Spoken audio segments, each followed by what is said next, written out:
Welcome to the Fantasy Champions Fantasy Football Podcast. What do we got today, Rick?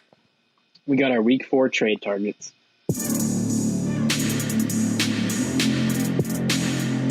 Welcome to the Fantasy Champions Fantasy Football Podcast. Here's your host, Morgan Colby and Rick Lemon.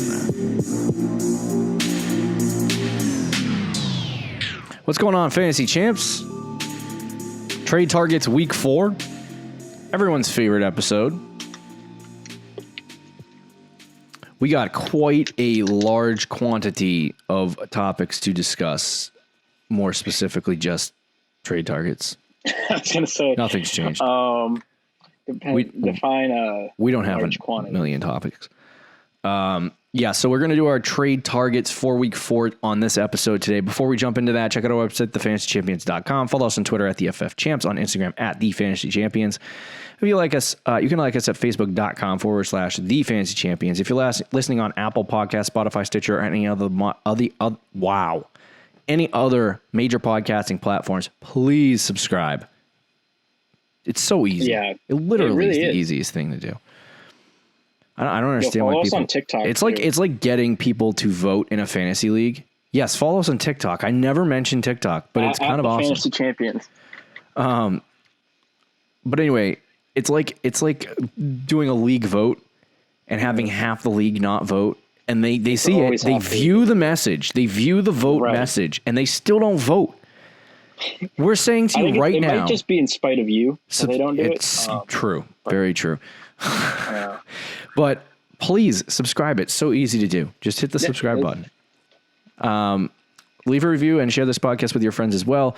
If you're on YouTube, same thing. Subscribe, click the bell for notifications, like, and comment down below any trade questions you have. Man, I can't talk today. You're like, we were talking before the show, and you're like, I just need to eat. I just got to eat something. I have to eat something. I'm so hungry right now. Oh, did you not eat anything? I thought that's where you went. No, when I went to go grab I literally, okay. I didn't grab. I should have brought a whole bowl of soup. That's what I thought straight you were up in do. here. No, gonna record a podcast. I was actually going to make sure that my wife was making me rice. So there you go. There's that. Let's jump right into our trade targets. We'll start with the sell highs and then go into the buy lows for fun natured things. I can't believe this keeps happening to me. Dude, you got to eat some food, man. This is not food. This is my stupid light. Okay. Oh, that happened? Yeah. Let's get started with our sell high targets. I'm totally not screwing up, I swear. So let's jump right in. You don't necessarily agree with this one, but it's James Robinson. I was going to say James Robertson. That's not even close. No. James Robinson. Sounds like a real person, though. From the Jacksonville Jaguars. We were all arguing over Devin Azigbo and Wycroft Armstead, and then the quiet truthers of James Robinson out here got lucky and added a running back that's essentially better than Leonard Fournette was last year. Yeah. Do you know James Robinson scored the same amount of touchdowns in 2 weeks that Leonard Fournette scored all year last year? That's disgusting. Makes me angry that I drafted Fournette because I knew this was going to happen. That the running back in Jacksonville wasn't going to score more than 3 touchdowns. Yeah. Oh, if they kept Fournette, I don't understand why they didn't. I mean, maybe a culture change. Anyway. But Robinson has been very good. He's put up multiple double fantasy point scoring weeks, and he's looked. When you watch him, like if you watch that Thursday night game, he looked stellar. He looked really good. He looked like he kind of like I watched Leonard Fournette all last year because I owned him, and he looked far better than Leonard Fournette did last year, if we're being honest. More explosive. Sure. Yeah. I don't know how long this can last.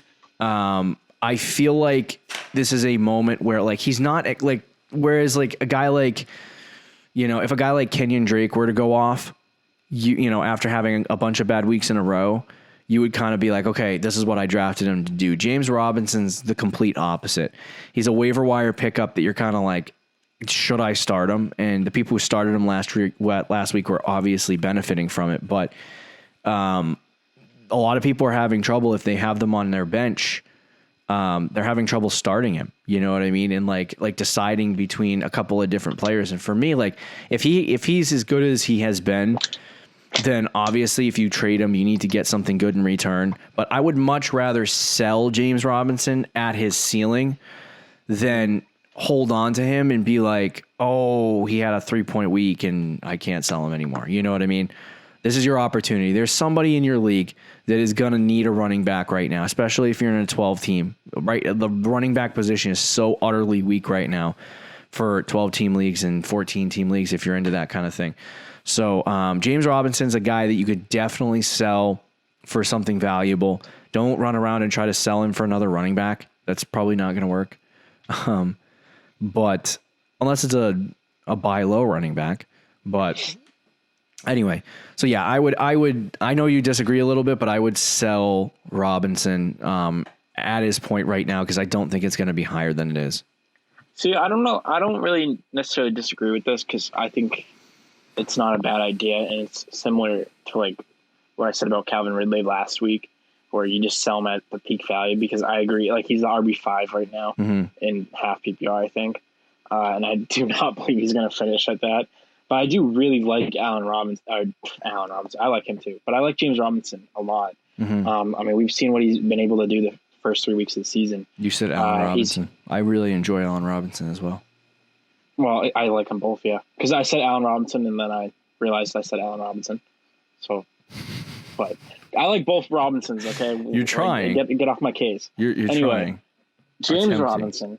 It sounds like we both need food. What did you say? I said, it sounds like we both need food. Yeah, I mean, you're the one that got me into this mess. I try. Yeah, I mean, he's been good, though. Anyway, he's averaging about 5 yards per carry through the first 3 weeks of the season. As you said, he already has more touchdowns, or just as many touchdowns as Fournette did all of last season. I believe Fournette averaged, I want to say like 4.5 yards a carry last year. I could be wrong. Yeah. He averaged 4.3 yards per carry. So far it's only been 3 weeks, but Robinson has been the better running back of those two guys in Jacksonville. He's played better. He's played better, yeah. I don't know if he's necessarily the better running back. And sometimes, those week one waiver wire guys end up being fantastic players. So I wouldn't fully be like, well, you picked him up as a waiver wire. And he's been good, so now you should sell him, because I think he could be one of those guys that's good all year. I mean, we've seen what he's been able to do. As you said, he looks good. It looks really good to start the season. That was with Miami, though. By the way, against Miami, that's anyone can look good against. I could look good against Miami. Well, I don't know about you, but yeah, a lot of people could look good against Miami. But yeah, the problem with Robinson, though, I think that's going to limit him, is game script. Obviously, he's still going to be involved in the passing game, which is good. But as you can see, they got killed by Miami, and he only had 11 carries because of this. Yeah. They were losing a lot of games. They decided to throw the ball a lot. Right. I think that's going to happen more often than not this season. I know Jacksonville was in it first 2 games of the season, but I think they came back down to earth against Miami. I think that's kind of more of the team that they're actually going to beat all season. So I think that's going to be a concern, but I still think he's going to be a good player. Right. Could be an RB2, but if you can sell him as an RB1, then you should absolutely sell him as an RB1. So I feel like Darrell, I agree with everything you said. Okay. Were you going to say something about Darrell Henderson? Yeah, dude. I read Darrell Henderson's name, and that's what was going to come out. Anyway. Yeah, no, I like I said, James Robinson, I think he is a sell right now, just because we don't know. He's an undrafted free agent that we don't like. For me, I like to hedge my bets, and I feel like I'm going to get a much better outcome if I get James Robinson on my team, as opposed to, if I sell James Robinson from my team for another player, as opposed to just holding him. And then finding out that he's essentially an undrafted free agent and he ends up not being as good as we think he is. So I think holding him is not a bad idea. I just think it's a lot riskier than just selling him outright. But anyway, number 2 on our list, Todd Gurley. Gurley he was one of our guys this year that we thought was going to be relatively good. I don't remember where we had him ranked, but he has not been playing. excuse me, he has not been playing up to the level of what we expected him to, especially in the passing game. Right. He's been very disappointing in the passing game, and he's had a total of 7 targets on the season for a total of 3 yards. 3 catches, 3 yards. So he's had 1 yard per reception. He's not getting the pass catching work that we thought he was going to get. And obviously that's disappointing. He actually has looked okay on the ground. 4 yards per carry in game 1, 5.7 yards per carry in game 2. He has been getting decent amount of opportunity. The problem is, if you watch the Atlanta Falcons game on Sunday, the Falcons led for a lot of the game and then gave it away at the end of the Bears. But they were giving the ball a lot to Brian Hill and the other running back. Was it just Hill? Was it just Brian Hill? I think it was just I Brian didn't watch much of the game. I think it was just Brian Hill. But Todd Gurley had a 51% snap percentage in this game. And really? Yeah, and in the week 1 he had a 45% snap percentage.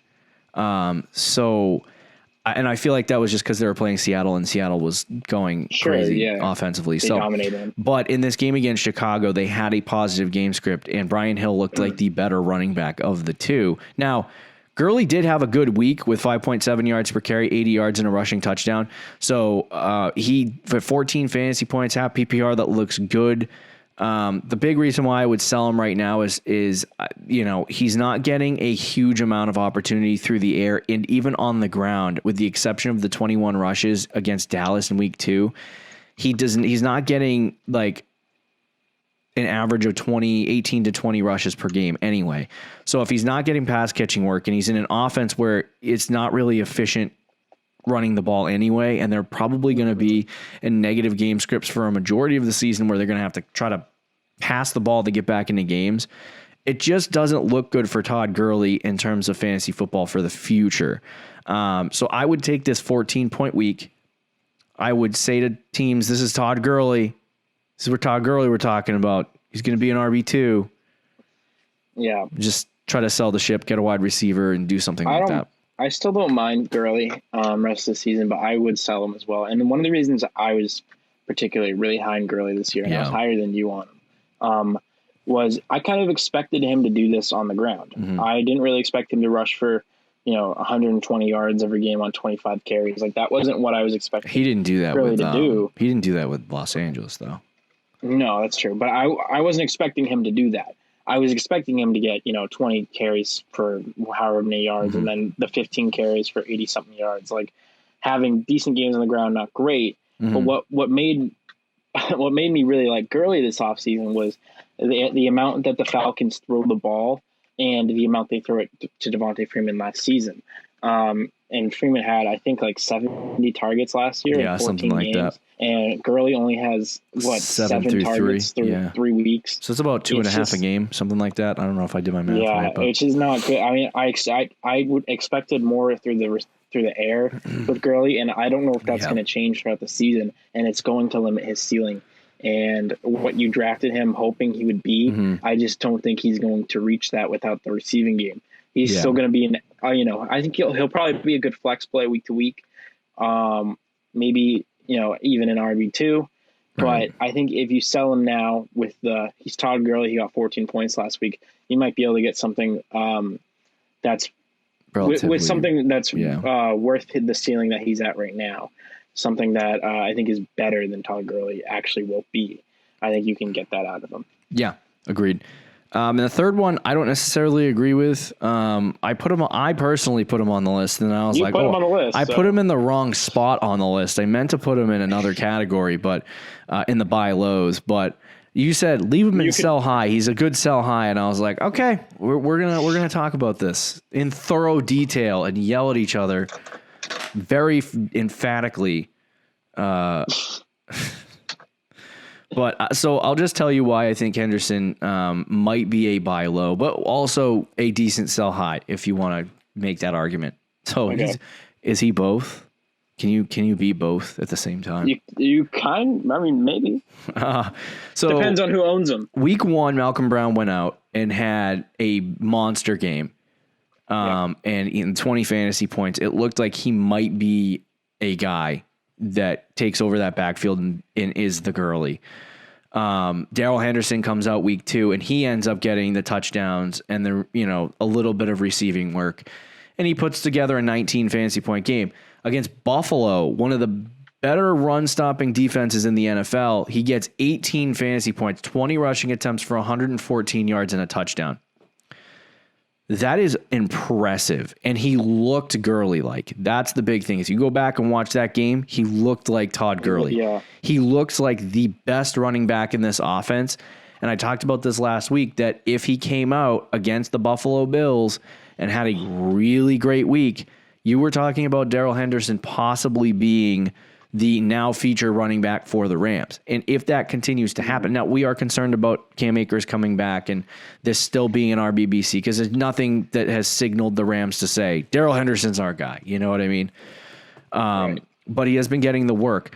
So I would say he's a buy low, because right now I think a lot of people are afraid of the Rams backfield. And so if the owner of the Darrell Henderson owner, if he's afraid of the Rams backfield, then he would be more likely to sell a little bit lower on Darrell Henderson. There are some people that are just going to be like, oh, Darrell Henderson, RB1. Henderson's an RB1. You can't take him away from me. He's going to be my RB1. And then they're not going to sell him. So I would take the opportunity now before he has another, like say he goes 2 more games with 20 fantasy points. He essentially becomes unbuyable from a lot of perspectives, because then you're paying a lot. That's true. I would personally buy low on Darrell Henderson if you can. The argument for sell high, I'll leave mostly to Rick, but I'd say if this is the height of Darrell Henderson and they go back to giving Cam Akers a lot of opportunities and Malcolm Brown a lot of opportunities when they both come off injury, then it would be remiss for me to say that selling high on him right now would be a bad thing. But he's got the Giants next week too, so goodness gracious. Yeah, good matchup. He's probably gonna have another good week, honestly. You put him on the sell high, so I'll make the argument for it. We've been saying I put it all on you because I meant to put him on buy low, just so you know that. We've been saying since like July that this Rams backfield is going to be gross, and they're going to use all the different guys. McVay has already said he wants to do an RBBC. In week 1, Malcolm Brown went off. He was the waiver wire buy of the week. Yeah. We were saying Malcolm Brown, this is his backfield. Week 2, Darrell Henderson, they both have good weeks, but Henderson has the better week. Then week 3, Henderson goes off. Everybody's saying this is Henderson's backfield. He's the big buy now. Henderson's backfield. Henderson. I think he's probably, the best one of the 3. Yeah. But it's just, I'm still not convinced that they're going to use Henderson like they used him this week when Akers comes back, when Brown, who was injured but played through it, is fully healthy. Yeah. I think they're going to use all 3 guys, and I think there's going to be a point in the season where they're going to give Cam Akers a game where he gets like 15 or 20 carries, and to just see what he has. They're going to ride the hot hand in games. If Henderson keeps playing like he is, that's never going to happen. That's true. I have felt like this backfield, if one guy starts to run away with it, whatever guy that is going to be their Todd Gurley. And so not that he's going to produce the same level, possible. But Henderson has so far been that guy. But you make valid points. They might just go to Akers. Henderson and Akers are both 4th round picks, so it really doesn't, to them, I don't think it matters. Same capital. Akers was a 2nd round pick. Was he really? I keep doing this with Akers. Yes. Breaking news. God. Oh, geez, you scared me. Yeah. Darrell Henderson is the starting running back of the Rams. Was that your breaking news? Of course it was. Or is that actual breaking There's no actual breaking news. Breaking? No, there's no actual breaking news. Oh, wow, okay. You jerk. Anyway, if you want, because that kind of scared the frick out of me. Like, I was scared when I hit the button. Did you do that by accident? And then you just... It may have been on accident. It may have been on purpose. Okay. We'll never know. I think it was an accident. But can we finish this discussion on Darrell Henderson so I can move on to buy lows? Yeah, I mean, Henderson, back-to-back was almost 20 points. I think you could get a lot from him if you wanted to. Yeah. All right. Buy lows. We'll start with another disagreeing factor, Joe Mixon. Now, you are an owner of Joe Mixon, so right now you hate him. But that's because you have to, like, he's your guy. Like, Ricky drafted Saquon. Saquon tore his ACL. He traded for Joe Mixon, and now Mixon's his RB1. He didn't really have much left. So, understandably, he's mad at Joe Mixon for not performing to the level that he needs to, because it's his RB1 now. It's not, he's expecting RB1 value out of a guy who is not going to play like an RB1. I have him ranked RB13. I just want to note that. So he's an RB2 in my list. But I would say he's a buy low because Mixon did this last year. It's exact sequence. Like it's carbon copied. A little bit better this year than last. But he has been not very good for a majority of the season, disappointing owners, and I don't think that Joe Mixon is going to continue to disappoint people. I think he's going to get back up. Now, I don't think he's a 20-point-a-game running back. I don't think he's the top 5 running back that you expected, but it's only week 3. That's what people need to realize. Oh, it's week 4 now, but you've only seen 3 weeks of the NFL season. There is still 10 weeks, most likely, if you have a 12-team league and you run 6 people in the playoffs, there is most likely 10 weeks left in your regular season. There is so much football left to be played, and we have no idea what's going on in the NFL yet. So Mixon could have just been having a couple of tough games to start the season because they have a rookie quarterback. They're trying to figure out how they're going to do things offensively and get the ball moving. And I think that's exactly what's been happening, and Joe Mixon has not been a benefactor of that, which is kind of what I felt later in the offseason when I stopped buying Joe Mixon early. So for me, I feel like this is the lowest point you're going to be able to buy Joe Mixon. And the Joe Mixon owner, like yourself, Rick, is so pissed off at Joe Mixon right now that they will sell a garbage can and a half for Joe Mixon just to get something for him. And if that is capable, if you're capable of doing that without damaging your starting lineup, then get Joe Mixon. Like, easy. It's easy money right there. That's free stuff that I'm giving you. You talking about Joe Mixon? Yeah, dude. You were so disappointed in Joe Mixon. It's unbelievable. Trust me, I watched him too because I'm obsessed with Burrow. For a pizza and a cup of coffee. See what I'm saying? Just buy him. At that point, if somebody is literally saying, buy me a cup of coffee and I'll give you Joe Mixon, that's easy money, dude. Buy it. For all you Joe Mixon owners. I'm not even a Joe Mixon truther anymore, but I'm really sorry. He's been brutal. And that's being kind. He has absolutely blown chunks. Like, he's just been absolutely terrible. He's averaging about 3 yards a carry this season, which isn't a little. It's better than last year. He was averaging 2 yards a carry at this point last year. It's not all his fault because that offensive line, ask Joe Burrow, is not very good. You're Rick. I want to just give this to you for the owners of Joe Mixon last year who picked him up in like the 4th round. He started off the season with 1.7 and 1.5 yards per carry. So bad. Yeah, this year a little bit better. 3.9, 2.9, and then 2.9. So, but do you want to know what his snap percentage is too? The first 3 weeks. Last week they finally gave him 71%. I was just about to bring that up. But the first 2 weeks of the season was 56% and 51%. Yeah, that's not what you want from a guy who was supposed to be a low-end RB1. Yeah, that's disgusting. He was almost splitting with Gio Bernard. I think Bernard was getting like 40% snap around there, percentage, which is just, for any Joe Mixon owner, terrible. And if you drafted Mixon, I mean, it's just awful. Absolutely awful. I guess what you're saying is technically right. Thank you. About going to find a Mixon owner like myself. If the Mixon owner drafted Mixon as their second running back or their 3rd running back for some reason, and they have like for you because you lost Saquon, it's a lot harder to sell Joe Mixon for crap because you need him to perform and have success. Yeah, and like this is his last week though. He's playing Jacksonville. If he gets less than 10 points. Actually, screw that. If he gets less than like 16 points against Jacksonville, that's a little. I want to drop him. as a Mixon owner. I really do. Wow. Okay, so I just want to note too that you need to relax on the Joe Mixon. He's had 5, 10, and 7, so he hasn't been great in terms of production, but he also has not scored a touchdown. And I feel like this is, like I said, this is what happened with Mixon last year. He scored a touchdown in week 3, but he didn't start actually scoring touchdowns until about week 7. And so that's when he started to pick it up. And I feel like for Cincinnati, I think they're still, like I said, they're still trying to figure things out. They were targeting AJ Green out the wazoo the last couple weeks. Finally, this week they give T. Higgins 9 targets, Tyler Boyd 13 targets, and they get their offense moving, and they get the ball out of the hands of the guy who can't. So I think they're just figuring things out with Burrow. And I think over time, like you said, you see a jump, 56% snap percentage week 1, 51% snap percentage in week 2.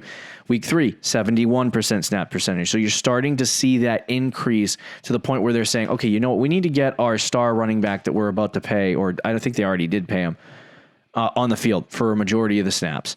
And the other thing that I would note too is that he's actually been relatively efficient through the air, with 10 yards per reception and then 8 yards per reception in the following 2 weeks. Week 1, he just wasn't good, but he only had 1 target for 2 yards.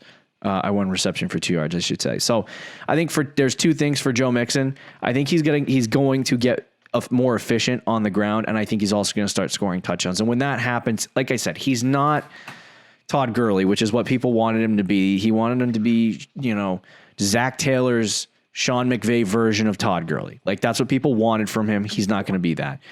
You have to temper your expectation and understand that he's going to be, when he's playing well, a 15 to 18 fantasy point per game guy. So outside of that, like, I'm not telling you to buy him as an RB1. Like, you have to buy him like low. And you'll be feeling pretty good once Joe Mixon starts going off. Like you said, Jacksonville. He's also got tough games against Baltimore and Indianapolis the following 2 weeks. So it's not going to be an easy road for him, but I do think Joe Mixon's got better days ahead. I guess. All right, let's move on to the next guy, DJ Chark. This one we can agree on because we've disagreed on every single one of these, I guess. This is what happens when I make the list. Next week, you can make the list. I mean, I'm not really fully disagreeing. It's just like, man, as a Mixon owner. So have you looked at Chark's numbers recently? I have. Horrible. Yeah. 3 receptions, 3 targets, 4 targets in the first 2 games. I don't know what's happening. But Chark is not getting targeted. I feel like Laviska Shenault's getting targeted more than Chark is. He missed a week this week. He's had 2 games where he's had 10 points, Chark, that is. He missed a game against Miami on Thursday night because of, what was it, a concussion or a hamstring injury? I can't remember. It's a back and chest. Oh, okay. All right. Never mind. Neither of those things were the injury. But anyway, so Chark did not play on Thursday night. I feel like going into the next couple weeks, this is about as gross and as low as you can go on Chark. Yep. And I feel like I'm just going on a gut feeling that he's going to get targeted more.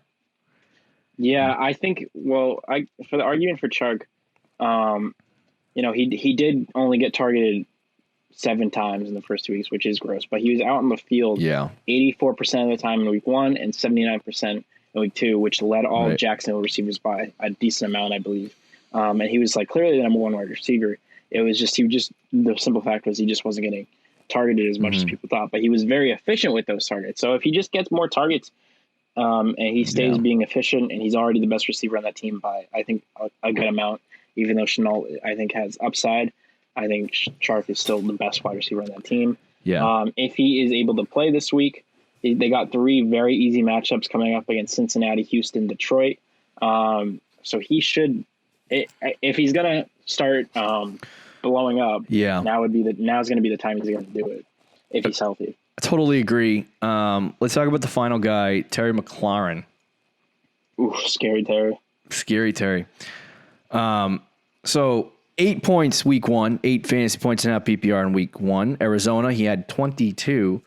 This past week, he had 10 against Cleveland 8 targets, 4 receptions. So he's kind of been a little bit of a roller coaster at this point. But I think McLaurin is, at this point, he's superseded Chark, who we just talked about. He's been very, very good. So I feel like this is going to be a harder buy because I think the owner sees the possibility of having those 22 points. But I think there's also a little bit of frustration there with the 8-point and the 10-point games. So you know what he can be, but he hasn't been consistent. And you don't know if he's going to be consistent. Washington's offense has looked mediocre at best so far this year. Not great. So I feel like at this point you could go to the McLaurin owner and try to buy Terry McLaurin low for good value, and then reap the benefits later. I would sell like a mid-range RB2 to get him, and try to get him on your team. But outside of that, I mean, he's getting targets. I mean, that's a good thing. Yeah, no, he's clearly the lead. He's getting targets instead of DJ Chark, who's getting no targets. I would rather have McLaurin than Chark. And McLaurin, I think the good thing about him is you've seen what his floor is. This is his floor. It's 8 to 10 points a week. Right. And his ceiling, he can easily get to 22. Yeah. He's going to be a little touchdown dependent, I think, if you want to get like those 20-point weeks. Right. But I think because the targets are there and he's clearly the number one guy in that offense, clearly the best receiver in the team, he's going to get you 10 points a week with that upside to get 20 plus a week. And I think if he can just start getting a little more efficient with the target, like he caught 50% of his passes this week. If he goes, keeps it at like the first 2 weeks he was at about 70%. If he keeps it at about a 70% for the whole season, he's going to be really, really solid. So I think you should buy Terry McLaurin. I think he's got good upside and a good floor, which is always great. Agreed. That'll do it for our trade targets for this week. I also want to mention Kenyon Drake. You still have a window to buy him before he goes. He's literally got Carolina and the Jets the next 2 weeks, I believe.